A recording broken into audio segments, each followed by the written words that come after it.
नमस्कार दोस्तों, स्वागत है आपका केटी वॉइस स्टोरीज चैनल में। हमारी आज की कहानी है पिता का खेल। जाने यह बुढ़ा कब मरेगा, हमारा तो जीवन नर्क हो चुका है। दिनेश जी की बहू कविता अपने बीमार ससुर की कमर में एक जोर का बेलन मारते हुए बोली।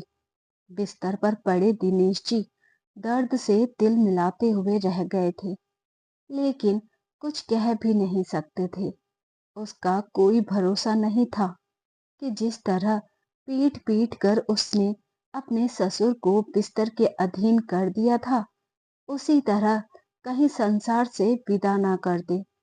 अपने जीवन से प्यार तो उन्हें अब बचा ही नहीं था, लेकिन अब बचे खुचे बहू के हाथों मार खाना भी मंजूर नहीं था, और उसका दिया भयानक दर्द और जख्म भी उन्हें डराते थे, जिसकी कोई बाद में दवा भी नहीं करता था।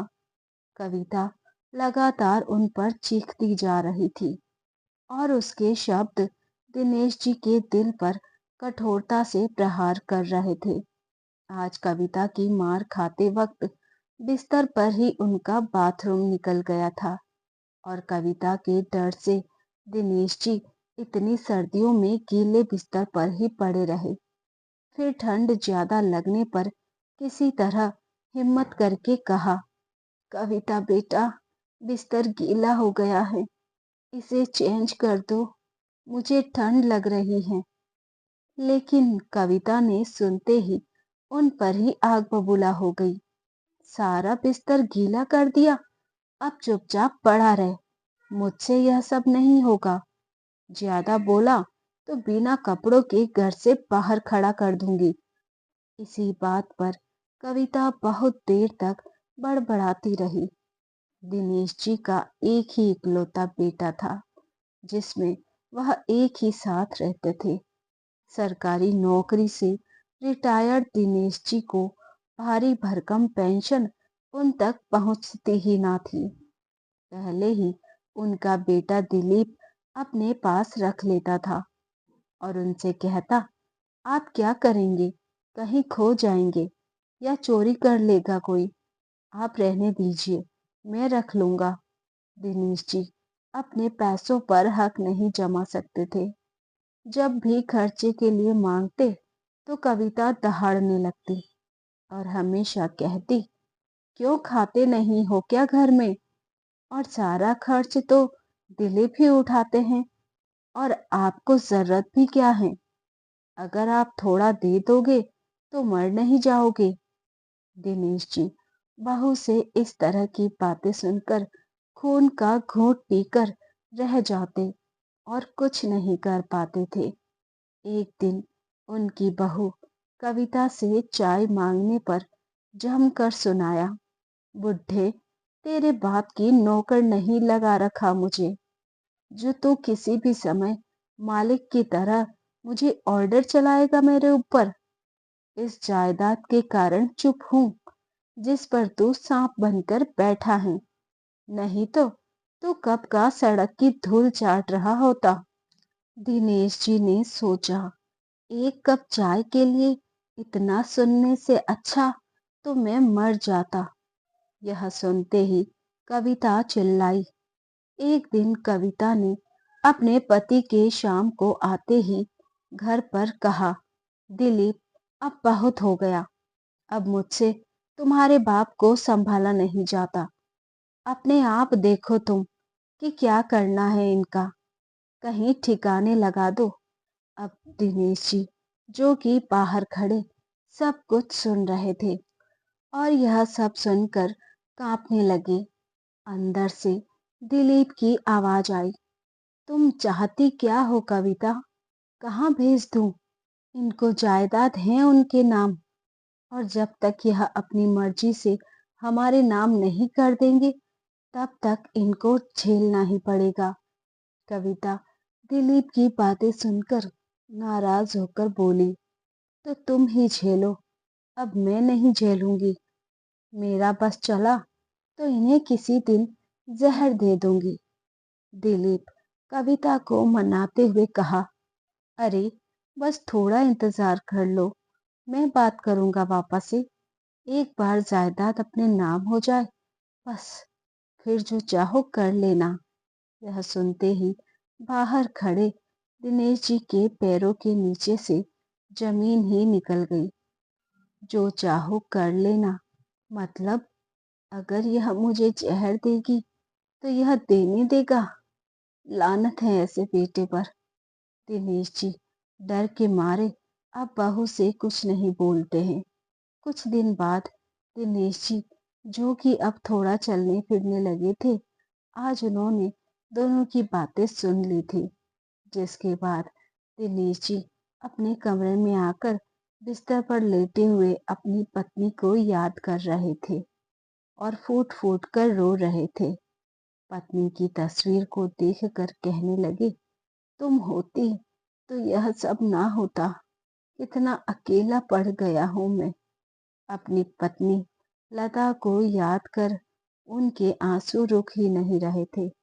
घर की सब्जी लाने का काम दिनेश जी ही किया करते थे, लेकिन उनकी बहू कविता एक एक पैसों का हिसाब रखती थी और कई बार उन पर हेरा फेरी का इल्जाम भी लगा देती थी। दिलीप ने भी हर बार कविता का पक्ष लेकर कहा, पापा शर्म किया कीजिए, इतने से पैसों की चोरी करते हैं, मुझसे मांग लेते। अपने ही घर में रोज इस तरह से दिनेश जी का तिरस्कार हुआ करता था। दिनेश जी चौंक कर उठ बैठे और बड़बड़ाते हुए, कुछ तो करना है। क्या करूं? यह तो मुझे जहर दे देगी। अगर मैं मर भी गया तो दोनों को ही कोई फर्क नहीं पड़ेगा। दिनेश जी दोनों की बात सुनकर बहुत दुखी थे। बेटे दिलीप की बात ने दिनेश जी का सुख चैन छीन लिया था। बेटे बहू की बातें सुनकर बार बार दिनेश जी की आंखों में आंसू आ जाते। अगले दिन दिनेश जी रोज की तरह उठे और नित्य के सारे काम करके अखबार पढ़ने बैठ गए। रोज घंटों अखबार पढ़कर समय बिता लिया करते थे, लेकिन आज अखबार पढ़ने में मन नहीं लग रहा था और अखबार को एक ओर रख कर तुरंत कमरे में जाकर कपड़े थैली में डाल दिए। दिनेश जी कमरे से बाहर आकर कहते हैं, बहू कुछ दिन के लिए जा रहा हूँ अपने दोस्त के यहाँ, उसके बेटे की शादी है। कविता ने झट से कहा, तो मैं क्या करूं? कुछ दिन के लिए जाओ या हमेशा के लिए कहीं भी जाकर मरो, मुझे क्या। दिलीप से भी कह देना। यह कहकर दिनेश जी घर से बाहर निकल गए। कविता तो दिनेश जी के जाने से खुश हो गई थी। अच्छा हुआ कुछ दिन की शांति पड़ी। अब इस बार किटी पार्टी अपने घर में ही करूंगी। शाम तक दिलीप भी घर वापस आ गया था और आते ही कविता ने उसे कहा, देख लो तुम्हारे पिताजी तो शादी की दावत उड़ाने गए हैं। इस उम्र में शादी में जाने के लिए ऐसे उछल कर गए हैं जैसे घर में कुछ मिलता ही ना हो।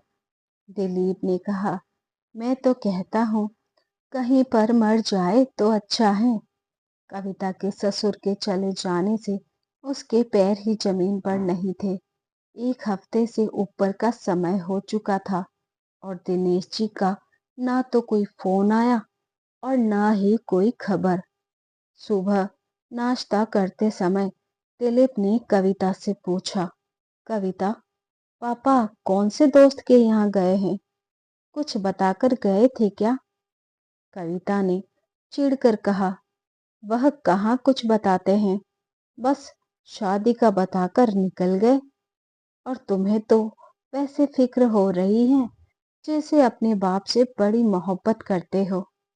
दिलीप ने गुस्से में कहा, अरे नहीं यार, उनकी पेंशन का टाइम आ गया है, उनको ले जाकर साइन करवाने होते हैं, तब जाकर मुझे पैसे मिलते हैं। यह सुनकर कविता शांत हो गई।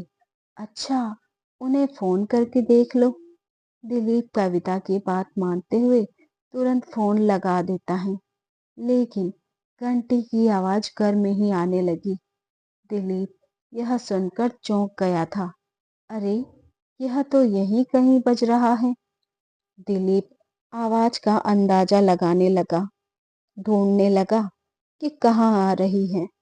कविता ने भी इधर उधर देखना शुरू किया, लेकिन समझ में ही नहीं आ रहा था कि कहाँ से आ रही है। आवाज का पीछा करते करते दिलीप घर के मंदिर पहुंच गया। वहां रखा हर सामान चेक किया तो देखा कि आवाज एक किताब के अंदर से आ रही है। दिनेश जी का फोन इस धार्मिक किताब में बंद था या वह खुद रख कर गए थे। दिलीप हैरान था कि फोन यहाँ क्यों रखा है और दिनेश जी बिना फोन किए कैसे चले गए। उन्होंने तो फोन कॉल चेक किया तो ऐसी कोई कॉल्स नहीं थी। फिर उसने कुछ दोस्तों को फोन करके जब उसकी शादी के बारे में पूछा तो पता चला शादी तो 2 महीने पहले थी, अभी तो कोई शादी नहीं है। दिलीप सुनकर चौंक गया था। शादी नहीं है तो पापा कहाँ चले गए? कविता के तेवर तीखे हो चुके थे और अब वो गुस्से में थी। तुम्हारे पापा के नाटक शुरू हो गए हैं। अब हम कहाँ जाकर ढूंढे उनको? जाने किस गुफा में जाकर बैठे होंगे। क्या हमें कम दुखी करते हैं जो उन्होंने हमें और परेशान करने की ठान ली है।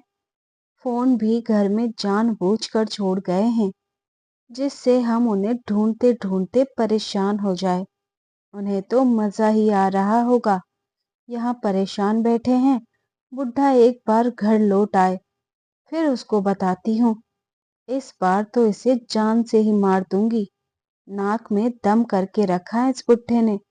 बहू बेटे ने यह भी नहीं देखा एक बार कि उस किताब के अंदर मोबाइल ही नहीं कुछ और भी था उनके साथ, जो अभी होने वाला था। उसे देखकर दोनों के पैरों तले जमीन खिसकने वाली थी। वह तो बस गुस्से में बोलते ही जा रहे थे। चलो, अब कुछ दिन शांति रहेगी। दिलीप ने जोर से कहा। पागल हो क्या? चिंता क्यों ना करूं? सब कुछ अभी उनका ही है, हमारे नाम नहीं हुआ है। पहले हमारे नाम तो होने देती। अब उनके मरने और जिंदा होने का सबूत कहाँ से लेंगे? ऐसे थोड़ी सब हमें मिल जाएगा। कविता की आंखें फैल गई। क्या? यह तो सोचा ही नहीं मैंने।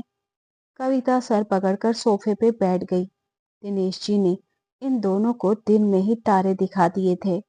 पैसे और जायदाद के लालची बहू बेटे अब दिनेश जी को ढूंढने के लिए मजबूर थे, लेकिन दिनेश जी उन्हें कहीं नहीं मिले। दिलीप कुछ ठहर कर दिनेश जी के कमरे में गया तो पीछे पीछे कविता भी पहुंच गई। कविता ने दिलीप को सब सामान उलटते देखकर पूछा, अब यहाँ क्या देख रहे हो?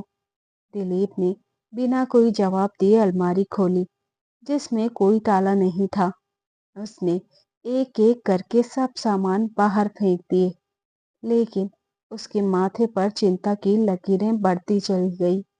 कविता कुछ समझ नहीं पा रही थी तो दोबारा से बोली, कुछ बताओगे भी कि क्या तलाश रहे हो? दिलीप ने माथा रगड़ते हुए कहा, कविता, मुझे तो लगता है कि पापा जानबूझ कर गए हैं। इसका मतलब वह सारे कागज साथ ले गए हैं। इधर कुछ भी नहीं है, लॉकर भी खाली है। यह सुनते ही कविता का सर फिर से चकरा गया। क्या कह रहे हो? अब क्या होगा दिलीप? दिलीप ने इधर उधर देख कर कहा, हाँ, यह पापा की कोई प्लानिंग लगती है। तुमने पापा से कुछ कह दिया था क्या? वरना ऐसे अचानक क्यों चले गए? कविता सुनते ही चिढ़ गई। दिलीप, तुम्हारे पापा के मुंह मुंह नहीं लगती, समझे तुम? मुझे क्या पड़ी है कि उनसे कुछ कहूँ? दिलीप ने कविता के रूठे हुए चेहरे पर नजर डाली, फिर बोला, अरे, यह समय गुस्सा दिखाने का नहीं बल्कि समझदारी दिखाने का है। दिमाग लगाओ कि कहाँ गए होंगे। दोनों कमरे से बाहर आकर सोफे पर बैठ गए थे और सोच रहे थे कि आखिर दिनेश जी कहाँ गए होंगे। कविता ने उठकर किचन में जाते हुए कहा, मेरा दिमाग तो बिल्कुल भी काम नहीं कर रहा है। अब तुम ये सोचो, मैं जाकर चाय बनाकर लाती हूँ। बहुत जोर से सिर दर्द हो रहा है, इसलिए बैठा बैठा दिमाग पर जोर डाल रहा था, लेकिन कुछ सूझ नहीं रहा था। कहीं उस दिन पापा ने हमारी तो नहीं सुन ली थी कोई बातें। और बार बार उसको यही ख्याल आ रहा था। दिलीप कविता को चाय आदि देकर चिंता जुबान पर आ गई थी। दिलीप कविता को चाय आदि देखकर चिंता जुबान पर आ गई थी। कविता, अगर पापा नहीं आए और उन्होंने यह सब किसी और को दे दिया तो हम सड़क पर आ जाएंगे। कविता को सोचते हुए कही, दिलीप, मैं तो कहती हूँ कि एक बार बहाने से दीदी से पूछ लो। दिलीप ने यह बात सुनते ही अपनी बड़ी बहन आरती को फोन लगा दिया और इधर उधर की बातें करने के बाद उसने आरती से कहा, दीदी, पापा से मिलने कब आ रही हो? आरती ने तुरंत कहा, अरे आऊंगी, मैं भी कई दिन से आने के लिए सोच रही हूँ। पापा की बहुत याद आ रही है। अच्छा, पापा से मेरी बात करवा दे।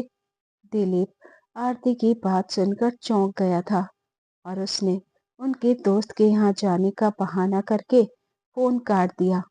अब तो डर के मारे थर थर कांपने लगा था और दिनेश जी का मिलना दिलीप को बहुत जरूरी लग रहा था।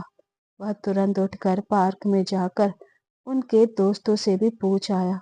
कई जगह उनके घर जाकर भी पूछताछ की, मगर कोई सुराग ना लगा। दिनेश जी को ढूंढते हुए 3 दिन बीत चुके थे और अब तक कोई खबर नहीं थी। दिलीप ने कविता से कहा, कविता, मैं पुलिस में पापा की गुमशुदा की रिपोर्ट कर देता हूँ, नहीं तो सारी गलती हमारी निकलेगी। कविता भी अब तक इस बात से डर चुकी थी। उसने भी तुरंत दिलीप को पुलिस स्टेशन जाने के लिए कहा। दिलीप घर से बाहर निकल गया, लेकिन थोड़ी ही देर में दिलीप को अंदर आता देखकर कविता चौंक गई और बोली, अरे, तुम अंदर क्यों आ गए और तुम गए क्यों नहीं? कि अचानक दरवाजे पर 4 लोग आ खड़े हुए। दिलीप लोगों को देखकर पहले तो चौंका और फिर उनके पास जाकर पूछा कि कहिए, किससे मिलना है आपको? उनमें से एक आदमी ने कहा, हमें घर देखना है। यह सुनते ही दिलीप ने मुड़कर पीछे खड़ी कविता का चेहरा देखा और पलटा। उस आदमी से कहा, लेकिन किस लिए? उनमें से एक ने कहा, हमें यह घर किराए पर लेना है, तो पहले देखना चाहते हैं। दिलीप ने झट से कहा, नहीं, नहीं नहीं, हमने तो कोई किराए पर नहीं देना है, आप गलत जगह पर आ गए हैं। उस आदमी ने फोन मिलाकर कहा, सर, ये तो कह रहे हैं कि किराए पर देना ही नहीं है। फोन काट कर वह व्यक्ति दिलीप का चेहरा देखकर मुस्कुराकर बोला, इस मकान के मालिक आ रहे हैं। दिलीप को फिर से झटका लगा। मालिक? कौन मालिक? इसके मालिक तो दिनेश शर्मा हैं। लेकिन दिलीप की बात का उस आदमी ने कोई जवाब नहीं दिया और वह लोग वहीं खड़े रहे। दिलीप भी बेसब्री से मालिक के आने का इंतजार करने लगा। आधा घंटा बीता और फिर से एक पांचवा आदमी दरवाजे पर आ खड़ा हुआ और आते ही कहा, तुम दिलीप हो ना? दिलीप पहले तो चौंका और फिर बोला, हाँ जी, मैं ही हूँ। उस आदमी ने कहा, यह देखो, मैंने यह घर तुम्हारे पापा दिनेश शर्मा जी से खरीदा है। और क्या सबूत चाहिए तुम्हें? दिलीप और कविता ने इस व्यक्ति के हाथ से पेपर लेकर जल्दी से देखे और फटी आंखों से एक दूसरे को देखने लगे। दोनों के मुंह में जुबान नहीं। मालिक के व्यक्ति के फोन करते ही आधे घंटे में बुलडोजर आ चुका था, जिसे बस निर्देश मिलने की देर थी और पूरा घर ध्वस्त होने वाला था और सभी लोग आपस में बातें बना रहे थे। कविता ने आसपास देखकर दिलीप से कहा, देखो जरा, तुम्हारे पापा के कारण कैसे दिन देखने पड़ रहे हैं। आज सरेआम घर का तमाशा बन चुका है। उस बुढ़े की तो मैं जान ले लूंगी। कि तभी अपने गाल पर पड़े चटाक की आवाज से कविता जमीन पर आ गिरी। दिनेश जी गुस्से में बोले, अब शर्म आ रही है ना? अरे, यह आवाज तो पापा की है। यह सोचते ही कविता ने नजर ऊपर करके देखा तो उसके पैरों तले जमीन सरक गई। पीछे देखते ही उनकी आंखें हैरत से फटी रह गई। दिलीप ने चौंक कर कहा, पापा आप? पीछे से बोलने वाले कोई और नहीं बल्कि दिनेश जी ही थे। घर का तमाशा बन रहा था तो अब शर्म आ रही है। तब शर्म नहीं आई थी जब तुम्हारी बीवी तुम्हारे ही बाप को जहर देकर मारने की बात कर रही थी और तुमने कहा था कि जायदाद नाम हो जाने के बाद जो चाहे मर्जी करना। उसको कहने से रोका नहीं था। दिलीप का ख्याल ठीक निकला था। दिनेश जी ने उस दिन वह सारी बातें सुन ली थी और अब सरेआम दिनेश जी की बात सुनते ही वह नजरें झुकाकर खड़ा हो गया। क्यों बेटा, शर्म क्यों आ रही है? क्या इसलिए शर्म आ रही है कि मैं अब तुम्हारी करतूत की पोल पूरी दुनिया के सामने खोल रहा हूँ और यह सब देख रहे हैं? दिलीप की दशा देखने लायक थी। कविता दिलीप से खड़े खड़े तिल मिलाते हुए बोली, रुको, अपने आप को रोको, वरना कुछ भी इल्जाम लगवा कर इन्हें फंसाने में देर नहीं लगेगी मुझे। दिनेश जी मुस्कुराकर बोले, मैं भी देखना चाहता हूँ कि तुम लोग क्या कर सकते हो। कि तभी कविता ने गुस्से में पुलिस को फोन कर दिया। सर, मेरे ससुर जी हमें जबरदस्ती घर से निकलवाने पर अड़े हैं। हम कहाँ जाएंगे? सर, जबकि गलती हमारी नहीं है। इन्होंने तो बेटी जैसी बहू पर भी गलत निगाह रखी और कितनी बार मौके भी तलाशे हैं। वह तो मैं ही संस्कारी हूँ। उसने जरा भी शर्म नहीं की अपने पिता समान ससुर के बारे में ऐसा झूठ बोलते हुए। इंस्पेक्टर कविता की बात सुनकर हक्का बक्का था। यह क्या कह रही हैं आप?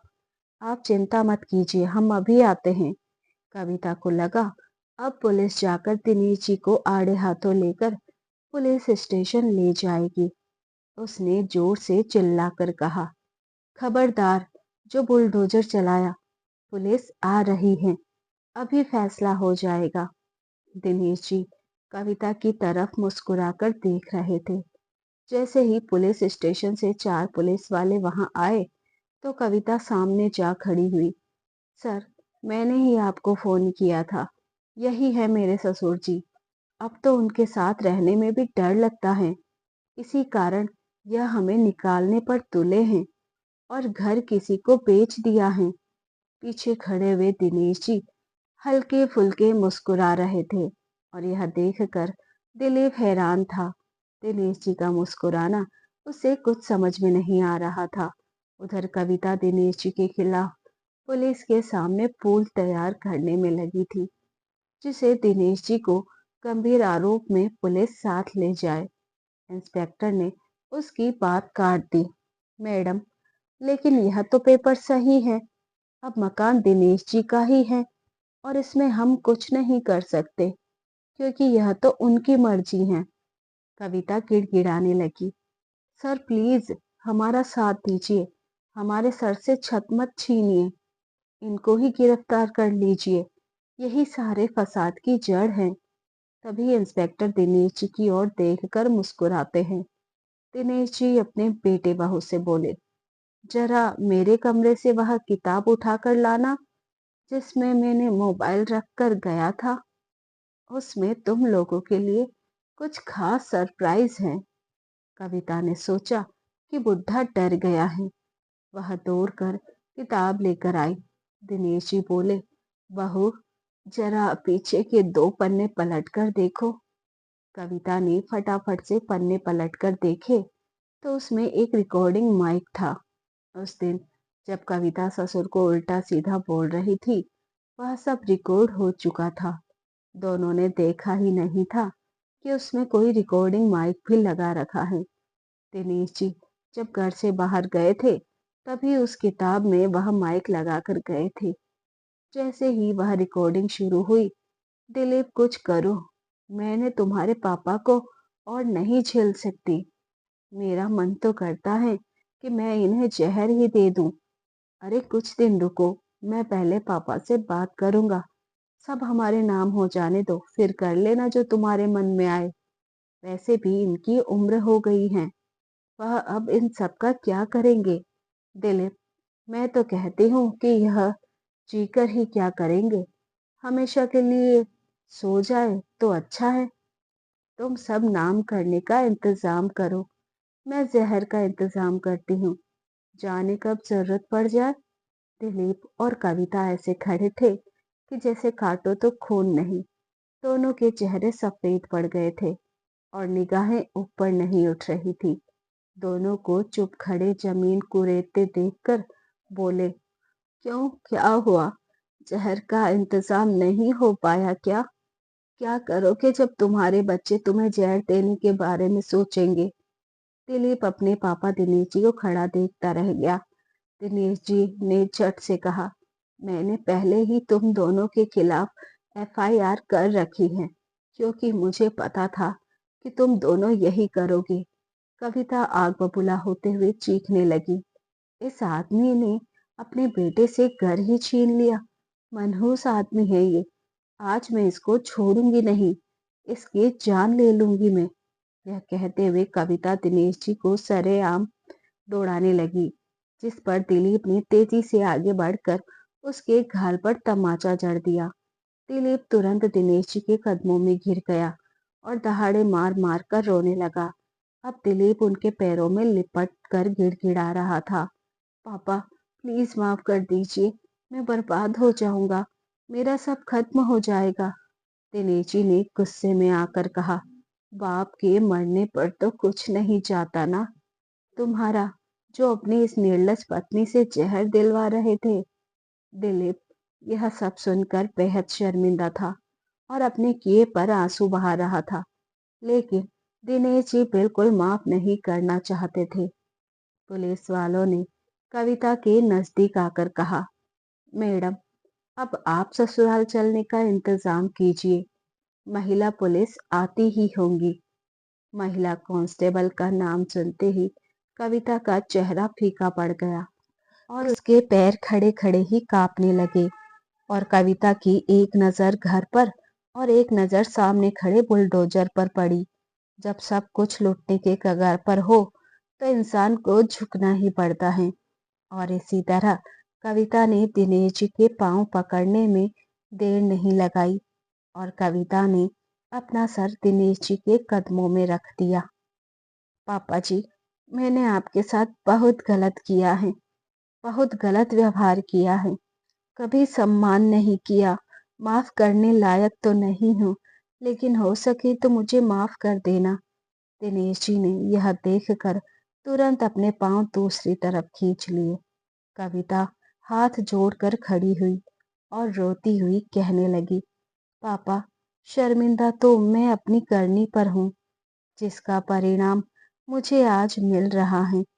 इतने अच्छे पिता समान ससुर जी को मैंने हमेशा अपमानित किया। आपने मुझे बेटी ही कहा और मैं हमेशा आप पर इल्जाम ही लगाती रही। मुझे अपनी गलती का एहसास है पापा जी, मैंने सब गलतियां कबूल करती हूँ, जब घर बचे या ना बचे, लेकिन हो सके तो मुझे प्लीज माफ कर दीजिए। दिलीप भी कब से रोता हुआ सब देख रहा था, वह भी अब बोल पड़ा, पापा, अब तो कविता भी माफी मांग रही है, सब आपके ही परिवार हैं। मुझे भी यह एहसास हो गया है, बड़े बुजुर्गों के बिन घर घर नहीं होता। पापा, मैं अपना वादा भूल गया था। माँ ने मुझे वादा किया था कि मैं आपका ख्याल रखूंगा, पर पता नहीं कैसे बहक गया।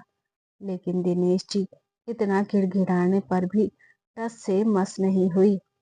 तो दिलीप ने कविता का हाथ पकड़कर घर में ले गया और दो बैग में सामान पैक करके बाहर आ गया। बाहर आकर उसने आंसू पोंछते हुए दिनेश जी से कहा, पापा, हम जा रहे हैं, आप अपना ख्याल रखिएगा। दिलीप और कविता निकल गए थे और दिनेश जी उन्हें दूर तक देखते रहे। दोस्तों, दिनेश जी ने यह फैसला लेकर सही किया या गलत, अपनी राय कमेंट बॉक्स में जरूर दीजिएगा और उम्मीद करती हूँ कि आपको कहानी पसंद आई होगी। कहानी पसंद आई हो तो वीडियो को लाइक ज़रूर करें, चैनल को सब्सक्राइब करके बेल आइकन घंटी प्रेस करें ताकि न्यू स्टोरीज का नोटिफिकेशन आपको मिल सके। मिलते हैं जल्दी ही एक नई कहानी के साथ, तब तक के लिए धन्यवाद।